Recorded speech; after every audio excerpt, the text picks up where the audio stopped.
Hello කට්ටිය කොහොමද අද වටින වීඩියෝ එකක් කරන්න යන්නේ කට්ටියට මේකෙදි කරන්න යන්නේ ඔයා යම්කිසි දෙයකට ප්‍රවීණයෙක් නම් දක්ෂයෙක් නම් ඔයාට සහතිකයක් නැත්තම් මම අද කියලා දෙන්නන්නේ ඔයාලට කොහොමද හරියට NVQ සහතිකයක් ගන්න.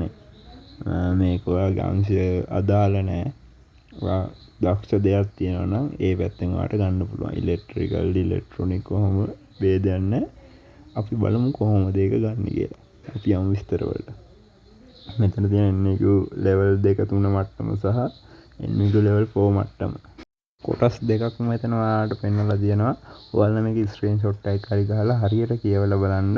ඒ අයදුම් කරන මේ කෝස් එකට අදාළව level එකට අදාළව ඔයාලට තියෙන්න ඕන පළපුරුද්ද.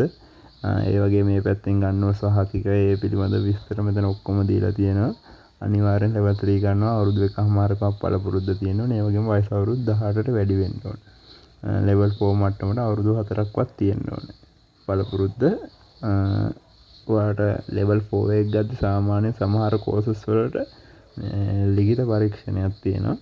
ලිඛිත පරීක්ෂණය සම්මුඛ පරීක්ෂණයයි ප්‍රැක්ටිකල් එකයි. ඔයන් කොටස් තුනක් තියෙනවා. ඒ හින්දා ඒවා ඔයා හොඳට මෙතන විස්තර ටික දීලා තියෙනවා. ඒ ටික කියවලා බලලා මේකට අයදුම් කරද්දී අයදුම් කරන්න. මෙතන තියෙනවා මේ ගාස්තු ගෙවීම් කරන ආකාරය. ලියාපදිංචි ගාස්තු සාමාන්‍ය රුපියල් 1000යි. ඊට පස්සේ සහතික පත්‍ර සහ අධ්‍යක්ෂණ ගාස්තු වලට රුපියල් 500 ගණන් ගන්නවා. මෙතන මේ කෝසස් ටිකක් දීලා උපලාවන්‍ය ඒ වගේම මේ ඇසුම් ඔය වගේ කෝසස් ටිකක් දීලා තිනවා. ඒ කෝස් වලට හැර අනිත් කෝස් වලට level 3 මට්ටම level 4 මට්ටමට නම් රුපියල් 500ක් ගෙවන්න ඕනේ. මෙතන level 3 එකට ඒක ගෙවන්න ඕනේ නැහැ. මේ අනිත් courses වලට මේ ගෙවන්න කියලා තියෙන්නේ ඒකේ න්‍යායික පරීක්ෂණයක් තියෙනවා. ඒක මේ මෙතන පෙන්වලා තියෙන course ටිකේ විතරයි තියෙන්නේ. ඒකින්ද ඔයාලා ඒක හරියට කියවලා බලලා ඔයාලගේ course එක දැන් තියෙනවා නම් ඒක හරියට මේව කරන්න. ඒ වගේම මෙතන ආර්ථික ශාඛා ගාස්තු ඒව ගෙවන්න ඕනේ. අවසානයේ ගෙවීම මධ්‍යස්ථ ගාස්තු ඒ ටික හරියට බලලා ඒවා ගෙවීම් කරන්න. මේක හොර බොරුවක් නෙමෙයි මේ කෙලින්ම රජයෙන් කරන එක. මේවා තියෙනවා ප්‍රයිවට් කරන කට්ටිය දාගෙන කරන ඒවා තියෙනවා. ඔයාලා ඒවට හොයන්න ඔයාලට සාමාන්‍ය රුපියල් 30000 40000 එහෙම ඉල්ලනවා. රුපියල් 20000. මෙතන සාමාන්‍ය රුපියල් 10000ක් වගේ අද්දවට සහතිකේ print කරලා මේ සහතික print කරන ගාස්තුත් එක්ක මේ විස්තර ඔක්කොම දාලා තියෙන්නේ. සාමාන්‍ය රුපියල් 10000ක් වගේ මට්ටමකට යද්දි ඔයාලට මෙතන සහතිකේ ගන්න පුළුවන්. level 3 4 ඒ ඕන එකක් ගන්න පුළුවන්. 10500ක් වගේ යන්නේ. දැන් ඊළඟට මෙතන දාලා තියෙනවා මේ විස්තර ටික ඔක්කොම අනිවාර්යෙන් මේවා ස්ක්‍රීන්ෂොට් ටිකක් ගහගෙන කියවන්න. නැත්නම් ස්ටොප් කරලා කියවන්න. ඊට පස්සේ ආයදුම් වත යොමු කිරීම. ජාතික ආයුර්වේද මෙතන තියෙනවා ඇඩ්‍රස් එක. ඒ ඇඩ්‍රස් එකට තමයි අනිවාර්යෙන් යවන්න ඕනේ. ඔයාලට මේක වැඩි විස්තර දැනගන්න ඕන නම් මෙතන තියෙනවා වෙබ්සයිට් එකේ link එක. naita.government.lk කියන link එක. ඒකෙන් ගිහිල්ලා වෙබ්සයිට් එකේ තියෙන වැඩි විස්තර ඒවා කියවලා ඉතින් වැඩි විස්තර ගන්න පුළුවන්. නැත්නම් මෙතන දුරකථන අංකය තියෙනවා. ඒ දුරකථන අංකයට කෝල් කරලා ඔයාලට විස්තර ගන්න පුළුවන්. අපි බලමු දැන් මේක ඇප්ලිකේෂන් එක කොහොමද පුරවන්නේ කියලා. අපි යමු ඇප්ලිකේෂන් එකට. මේකේ තමයි ඇප්ලිකේෂන් එක. මේකේ තියෙන NVQ RPL NITA කියලා මේ විස්තර ටික මෙහෙම දාලා තියෙනවා. ඒ ටික හරියට කියව ගන්න. මේක තමයි මම මේ ඇප්ලිකේෂන් ඕන කට්ටිය ඉන්නවනම් අනිවාර්යෙන් මේ කමෙන්ට් එකක් දාන්න. නැත්නම් මම ඇප්ලිකේෂන් එකේ link එක දාලා තියන්නම් description එකේ. ඒක අනිවාර්යෙන් ඒකෙන් ගිහලා හරි ඇප්ලිකේෂන් එක ගන්න. මේ ඇප්ලිකේෂන් එක පිටිපස්සේ මේ විස්තර ඔක්කොම තියෙනවා. ඔයාලට මේ වෙබ්සයිට් එකට ගියාම ඇප්ලිකේෂන් එක ඩවුන්ලෝඩ් කරගන්න පුළුවන්. මම මේකෙන් එකට කියන්නම් කොහොමද මේක හරියට පුරවන්න කියලා. අපි බලමු මුලින්ම තියෙන්නේ මොකක්ද කියලා. මුලින්ම තියෙන වගේ නම. මෙතන තියෙනවා ජාතික හැඳුනුම්පතේ සම්පරිදි සම්පූර්ණ නම. ඒ කියන්නේ වගේ මුල් ලකුරු හරි ඉංග්‍රීසියෙන් එන නම තියෙනවා. ජාතික හැඳුනුම්පතේ තියෙන නම මුල් ලකුරු වල තේරුමත් එක්ක identity තියෙන නම.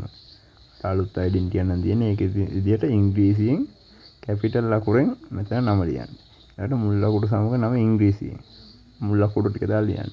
ඊට පස්සේ ජාතික හැඳුනුම්පත් අංකය. ඒක සාමාන්‍යයෙන් මේ කොටු ටිකේ ඔයාගේ අංක දාන්න. ඊට පස්සේ ස්ත්‍රී පුරුෂ භාවය.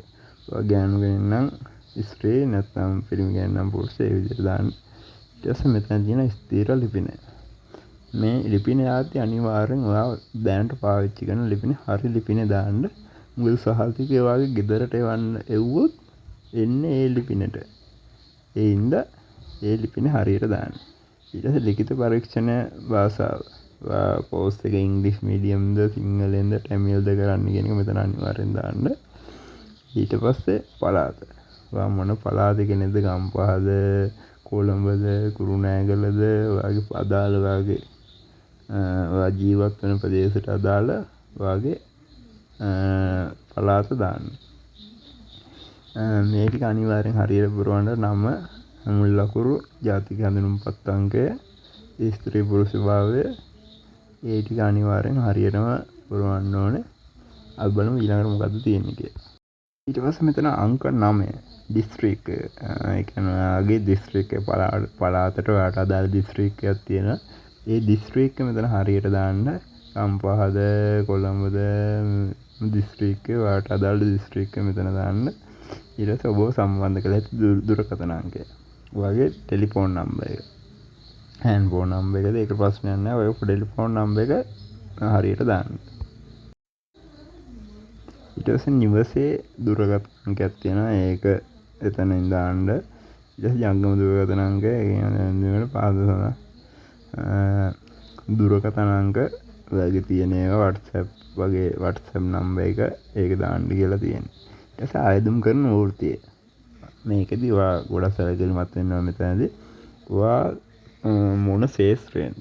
ඒ කියන්නේ ඔයා ඉලෙක්ට්‍රිකල් වෙන්න පුළුවන්, ඉලෙක්ට්‍රොනික වෙන්න පුළුවන්, රූපලාවන්‍ය වෙන්න පුළුවන්, ඔය බේකරි ඒ සයිට් එකෙන් වෙන්න පුළුවන්.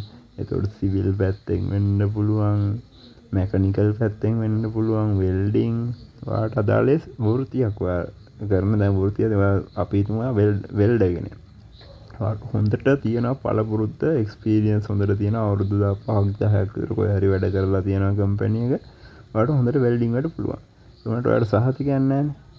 ආන්ගේ සහතිකය ගන්න තමයි මෙතනදී අපි මේක කරන්නේ. දැන් මේ ආයුධම් කරන වෘත්තිය. ඔයා දැන් වෙල්ඩර් කෙනෙක් කියමුකෝ. ඔයා දාන්න ඕනේ මෙතන වෙල්ඩින්.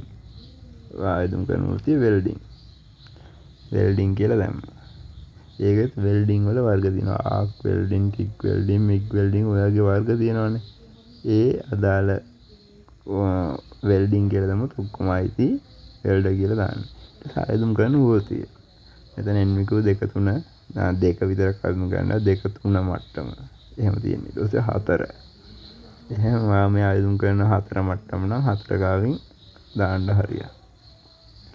ඊට පස්සේ ඊට සඳහන් කරන නිවැරදිව සාති කරගෙන මේ දැන් තියෙන ඉහත කරුණු ඇත්ත කියලා සහතික කරන්න. මෙතන ඔයාගේ හරියටම අස්තන දාන්න. ඔයා පාවිච්චි කරන අස්තන සහතික පත්‍රයටත් එන්නේ අස්තනමයි. ඊට පස්සේ මෙතන දාන්න දිනය. ඒ ඔය ඇප්ලිකේෂන් එක පුරවන දිනය. ඒ විස්තර ටික හරියටම දාන්න ඕනේ. අපි බලමු ඊළඟට මොකද්ද තියෙන්නේ කියලා. ඊට පස්සේ මෙතන තියෙන සාමාන්‍යයෙන් ඔෆිස් එකේ පාවිච්චි සඳහා ඒ තියෙන ටික සර්විස් ලෙටර් අනම්මන.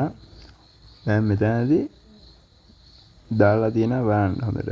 සර්විස් ලෙටර් එක, ඩෙන්ටිටි කොපිය, බිස්නස් රෙජිස්ට්‍රේෂන් ඒව විස්තර. ඒ කියන්නේ ඔයා බිස්නස් එකක් කරන එක දැන් හිතන්න ඔයා වෙල්ඩින් ඔයාගේ කියලා ඔයා කම්පැනි මේ එකක් වෙල්ඩින් ෂොප් එකක් දාගෙන වැඩ කරනවා.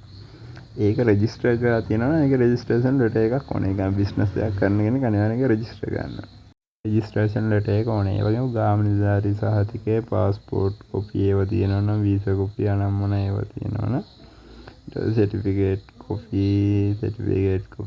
ඒ වගේ NVQ සහතික level 3 එක කරලා 4 එක කරන්න ඉන්නවනම් එහෙමත් පුළුවන්. අය level 3 එක තියෙනවා 4 එක කරන්න දාන්න පුළුවන්. ඒක තමයි NVQ සහතිකයෙන් ඒක අද ඩොකියුමන්ට්ස් මොනවාරි ඩොකියුමන්ට්ස් තියෙනවා. ඒවා ඒ තියෙනවාට ඒ ශේෂ්ත්‍රයට අදාළ තියෙන සහතික මෙතනදී අනිවාර්යෙන් ඔයා අමුණලා දාන්න ෆොටෝ කොපි. ඒ කියන්නේ එතකොට මේ ඔෆිස් එකෙන් මේ වල තියෙන සහතික නම්ම නම් වලට හරි දාලා මේ සහතිකේ ඔයාලගේ ගොනුවට දා ගන්නවා. ඊට පස්සේ ඔයාලට අනිවාර්යෙන් ඊළඟට කතා කරනවා ප්‍රැක්ටිකල් එක පෙන්වන්න හරි ටෙස්ට් එක ගන්න හරි දිනයක් දාලා ඒ දිනේට කතා කරනවා. ඒ දිනේ වෙනකන් ඔයාට දෙන නම්බර් එකට තමයි කෝල් එක එන්නේ. ඒ කෝල් එකක් එනකන් ඔයාට ඉන්න තියෙන්නේ. ඊට පස්සේ ඔය පැට්‍රිකල් එක පෙන්නලා ඔයාට ඊට පස්සේ මේ පැට්‍රිකල් එක තමයි පාස් නම් පාස් කියනවා. පාස් වුණාට පස්සේ ඔයාට දවස් සතියක් වගේ ඇතුළත ඔයාට සහතිකය හදිස් දින රට යන්න මොකක් හරි වැඩකට වගේ න ඔයාට ගිහලා සහතිකය ගන්න පුළුවන්. ඉතින් එහෙනම් මේ වීඩියෝ එක මෙතනින් අපි නතර කරනවා. තවත් මේ වගේ වීඩියෝ එකක් අපි හම්බෙමු. Thank you.